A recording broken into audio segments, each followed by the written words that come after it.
कलकतिया वाली से ख्यात प्रख्यात केने हमर सबके छोट भाई संगे से चिन्है छियन। एक पत्रकार सेहो रहि चुकल व्यक्ति, कलाकार छथि। अहाँ के दुख के पहाड़ है अखन। आप तो उठा पड़ले ने अविनाश, उठियो ना, दिमाग अस्थिर होबो पड़ले। अहाँ के साथ जानकी जी छथि, लाखों दर्शक छथि, लाखों दर्शक कहि रहल छथि कि अविनाश आओ, अविनाश उठू। मृत्यु और जन्म सत्य छै। काल्हि के अहूँ के मृत्यु हैत, काल्हि हमरो मृत्यु हेतै। एकटा घटना होइ छै, ई घटना छलै, घटना घटि गेलै, एकरा मानल पड़तै। अविनाश अहाँ उठियौ। देखिए, वह जनता के प्यार, वह दर्शक सबके प्यार से अखन जे जीवित छी से बुझू हुनके सबके आशीर्वाद छै।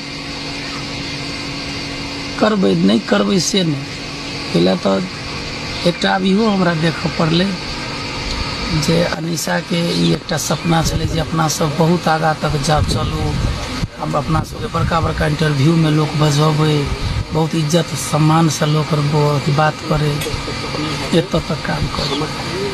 आब वो चलि गेलै तऽ आब ओकरो बोली के लऽ कऽ, ओकरो सपना के लऽ कऽ जे छै जे काम करऽ लए तऽ उठबै, लेकिन अखन ई नहीं हिम्मत काम कर रहल छै जे हम केना करबै। जतऽ जाइ छी ततऽ ओकरे याद